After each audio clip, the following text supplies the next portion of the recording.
தனுஷுடைய இந்த படம் பார்த்துருக்கீங்களா? தினேஷ்க்கு பெண் அம்பிகா பரியோட செகண்ட் பார்ட். இதில் வேறு ஒரு விதமான காதலை காட்டியிருப்பாங்க. என்றைக்குமே குற்ற உணர்ச்சி இருக்கு இல்லையா, அது ஒரு மனுஷனோட மோசமான விஷயம். அது என்றைக்குமே வாழ்க்கையில் அடுத்த கட்டத்தை நோக்கி நகர விடாது. அதுதான் இந்த படத்தில் சொல்லியிருப்பாங்க. ஒருத்தரை காதலிச்சு அவங்களுடைய நல்லதுக்காக அவங்கள விட்டு விலகி கடைசி நம்ம அவங்க கூட இருந்தாலே நல்லா இருப்போமே அப்படின்னு தோணி கடைசி வரைக்கும் அவங்கள பிடிக்க முடியாமலே கை நழுவி போன ஒரு கதை.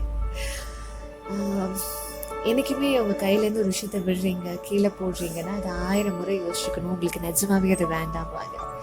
சம்டைம்ஸ் லைஃப்பில் செகண்ட் சான்ஸ் 1000 முறை முயற்சிச்சாலும் கிடைக்கிறதே இல்லை. இந்த உணர்வுகளை உணர்ந்தவங்களுக்கு, இந்த படம் பிடிச்சவங்களுக்கு மறக்காமல் லைக் பண்ணிக்கோங்க. Thank you so much. கண்மணியே உன்னோடு சரணம்